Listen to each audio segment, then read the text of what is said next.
Bonjour à tous, on va revenir un petit peu sur un sujet, si vous le voulez bien, que vous avez lu dans l'article, bien entendu, concernant l'évolution du climat. On va beaucoup parler de climat, notamment pendant cette année 2015, où se tiendra à Paris la conférence mondiale sur le climat. Ce sera donc à l'automne 2015.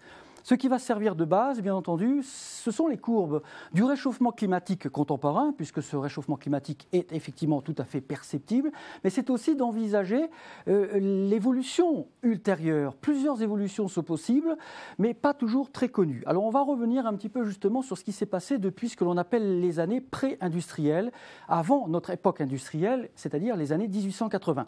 Vous avez ici le récapitulatif donc des températures planétaires jusqu'à notre année, donc 2013. Regardez justement ce qu'il en apparaît.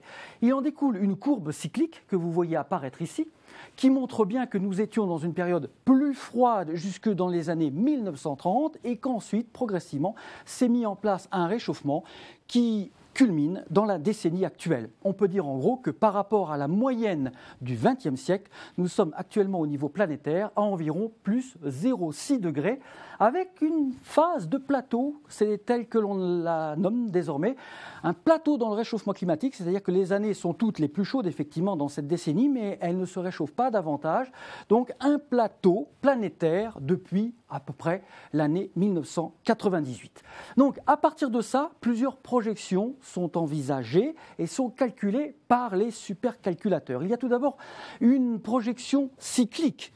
Simplement, on voit ce qui se passe, en fonction des cycles, on continue. La courbe, on la projette, c'est ce qu'on appelle la variabilité naturelle du climat, qui tient compte par exemple des cycles solaires, et qui semblerait dans ce cas-là refaire baisser le réchauffement, si j'ose dire, à l'horizon 2050 que vous voyez ici. Toutes les courbes s'arrêtent à l'horizon 2050. La projection cyclique nous serait favorable puisqu'elle remettrait le réchauffement climatique actuel à simplement une anomalie de plus 0,2 degrés par rapport au XXe siècle, soit à peu près l'équivalent de ce que l'on avait dans les années 1960. Le Met Office, la météorologie britannique, va même plus loin puisqu'elle fait de la prévision décennale et à l'horizon 2020-2030, la baisse pourrait même s'accentuer, nous replaçant donc en 2030 à une élévation globale de plus 0,4 degrés par rapport au XXe siècle. Donc la phase de plateau serait à nouveau inclinée vers la baisse selon ces deux types de projections. Et puis il y a ensuite toutes les projections calculées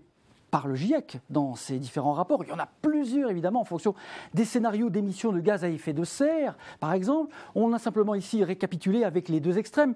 Le scénario le plus bas du GIEC est assez plat finalement. Il ne voit pas de hausse particulière. D'ici à 2050, le réchauffement climatique stationnerait autour de plus 1 degré de hausse, toujours par rapport au XXe siècle. Donc peu de choses par rapport à ce que l'on connaît actuellement. Mais évidemment, le scénario le plus haut pointe une hausse qui serait donc d'un réchauffement global de plus 2 degrés à l'horizon 2050 par rapport à la moyenne du XXe siècle. Donc voilà, vous avez sous les yeux plusieurs types de projections qui existent, qu'il faut connaître, et a priori, aucune de ces projections ne peut être retenue davantage que l'autre. Certes, si l'on raisonne en fonction du taux de gaz à effet de serre dans l'atmosphère, les scénarios les plus élevés seraient dans ce cas-là privilégiés, mais si l'on raisonne plutôt en fonction de la variabilité naturelle et selon les propres chiffres communiqués par le Met Office, une tendance baissière ne serait pas inenvisageable au cours des prochaines décennies. À bientôt. Merci.